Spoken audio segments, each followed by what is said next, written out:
This program is brought to you by Emory University.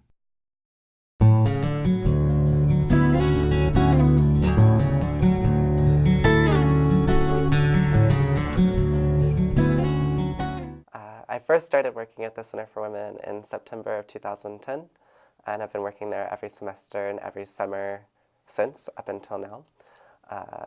So 3 years total.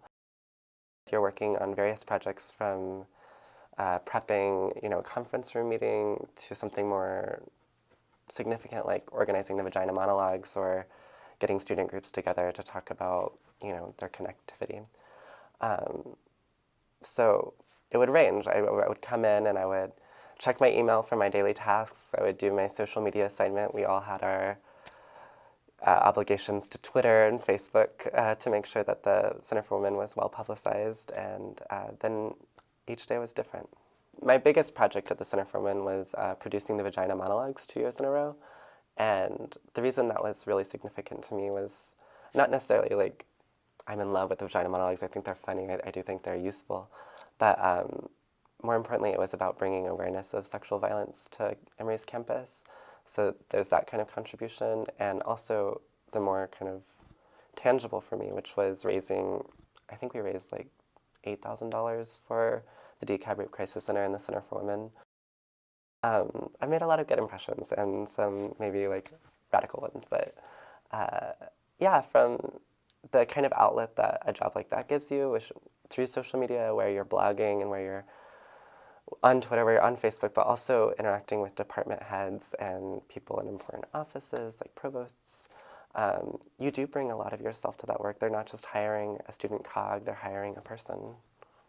The Center for Women has a real kind of Atlanta audience, and so a lot of the people that we help bring onto campus attract folks from the queer community, from the feminist community.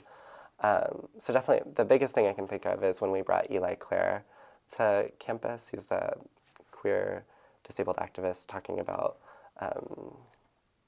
crip theory and queer theory intersections. So we had tons of people when he came and talked. And I got to talk to all of them, and it actually opened up a lot of little social networks for me in Atlanta. I always feel like you get two reactions in Atlanta when you say that you're going to Emory. You get either like, oh, wow, that's awesome, or, oh.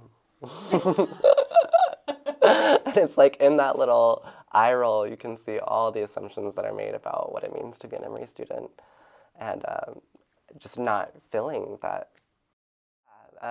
For a little bit, I wasn't getting a lot of support from my family, so I'd work 10 to 15 hours at the Center for Women just because that's what work study allows you, and then I would work 20 to 25 hours at anthropology. I was working anywhere between 35 and 40 hours a week at the end of my sophomore year and the beginning of my junior year.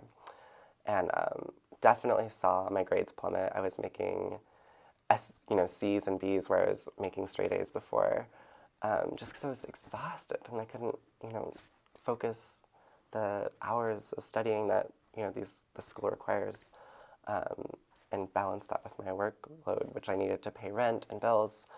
And so I decided this last semester that I was here that I would take out a loan and not work as many hours. And made all A's.